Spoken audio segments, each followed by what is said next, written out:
নমস্কার। রথযাত্রা উপলক্ষে জগন্নাথ দেবের পোর্ট্রেটের আউটলাইন করে আমি তোমাদেরকে ফার্স্ট পার্টে দেখিয়েছি। এইটা তার সেকেন্ড পার্ট। এই পার্টে আমি তোমাদেরকে সেই পোর্ট্রেটটাই আর কি কালার করে দেখাবো। এখানে দেখো আমি ক্যামেলের অয়েল পেস্টেল কালার ইউজ করছি। তোমরা চাইলে যে কোনো কালার ইউজ করতে পারো। ভিডিওটি শুরু থেকে শেষ পর্যন্ত দেখার অনুরোধ রইল সকলের কাছে। তো চলো আজকের ভিডিও শুরু করা যাক। তো প্রথমেই আমি মুকুটের পোর্শনটা করছি। দেখো রেফারেন্স ফটোতে যেখানে যেমন কালার আছে সেই কালার দেখে প্রথমে বেস কালারটা আগে দিয়ে নেব, তারপর ধীরে ধীরে ডার্কের দিকে যাব।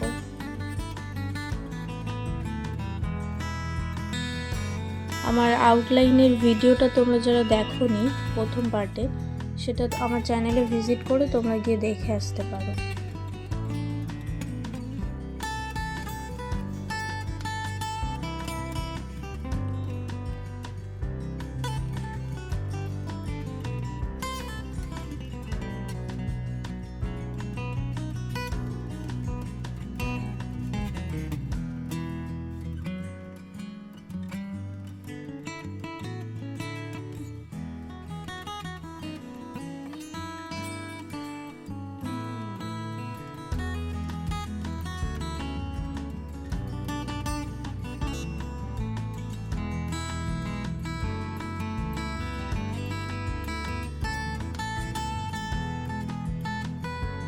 মুকুটে বেস কালার অ্যাপ্লাই করা হয়ে গেছে। এখানে আমি এবার ডার্ক কালারটা অ্যাপ্লাই করছি।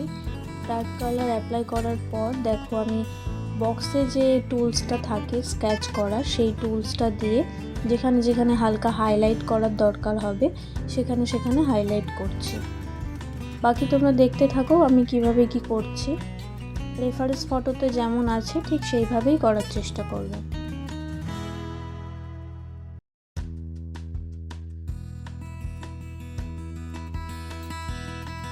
এখানে ছোট ছোট ডিটেলসগুলো অ্যাড করার জন্য আমি ডমস কোম্পানির ব্ল্যাক কালারটা ইউজ করছি। পেন্সিল কালার যেটা হয় সেটা ইউজ করছি।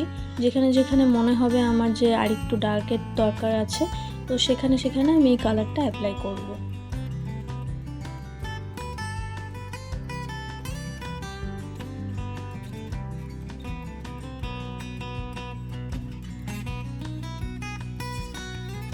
বেসে প্রথমে সাদা কালার অ্যাপ্লাই করে নিলাম। এবার রেফারেন্স ফটোতে যেখানে যেমন কালার আমি দেখতে পাবো সেইভাবে পরপর পরপর কালারগুলো ইউজ করব। এরকম কোনো নিয়ম নেই যে এই কালারগুলোই ইউজ করতে হবে। তোমার রেফারেন্স ফটোতে তুমি যে কালারগুলো দেখবে ঠিক সেইভাবে অ্যাপ্লাই করব। তারপর সেম সেই স্ক্র্যাচ টুলটা ইউজ করে আমরা জুয়েলারির যে ডিজাইন আছে সেই ডিজাইনগুলো ক্রিয়েট করব।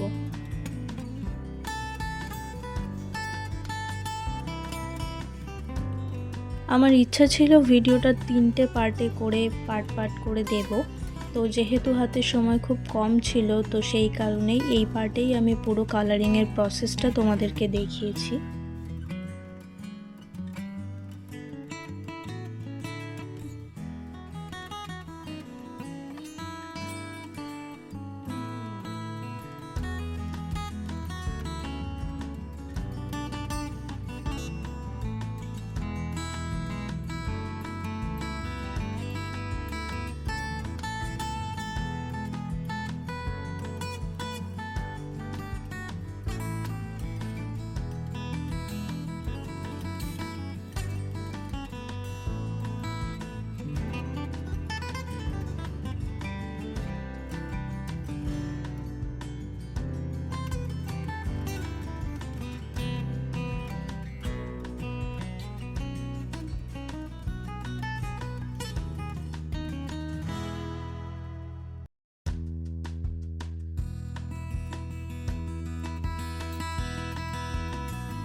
ফেসের পোর্শনটা এবার আমি করছি। দেখো জগন্নাথ দেবের মুখের বেস কালারটাই হচ্ছে ব্ল্যাক, তাই বলে আমি পুরো যে ব্ল্যাক করে দেব তা নয়।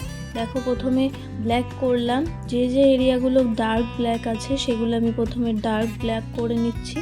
তারপর দেখবে হালকা ব্ল্যাক টাইপেরও কালার আছে, এর মধ্যে হাইলাইটও আছে। এই জিনিসগুলো ধীরে ধীরে মেনটেন করে করলে দেখবে ফেসটা একদম পুরো রিয়েল মনে হবে।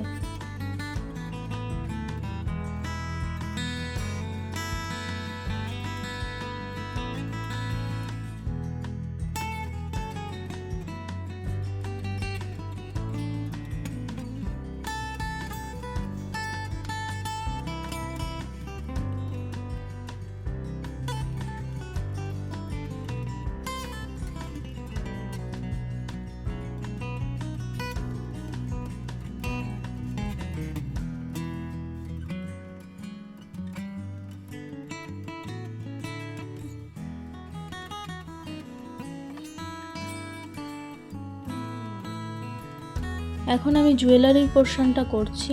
দেখো প্রথমে হোয়াইট দিয়ে আমি প্রথমে বেস কালারটা করে নেব সেম একইভাবে। তারপর যেখানে যেরকমভাবে জুয়েলারির কালার আমি দেখছি ঠিক সেইখানে সেইভাবে সেই কালারগুলো দিয়েছি। এবার দেখো সেম সেই টুলটা ইউজ করে স্ক্র্যাচ করছি। গলার জুয়েলারিতে যেখানে যেমন ডিজাইন আছে সেরকম ডিজাইন ক্রিয়েট করার চেষ্টা করছি আস্তে আস্তে।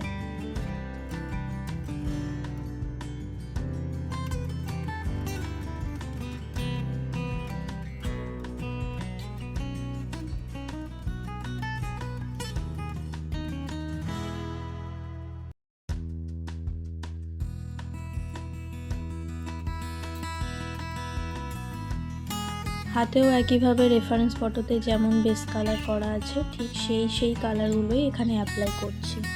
বাকি তোমরা দেখতে থাকো পরপর।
এরপর আমি কাপড়ের পোর্শনটা করছি। দেখো বেস কালার হিসেবে প্রথমে রেড কালারটা করে নিলাম, তারপর এর সাথে অরেঞ্জ কালারটাকে আমি ধীরে ধীরে মিক্সড করছি।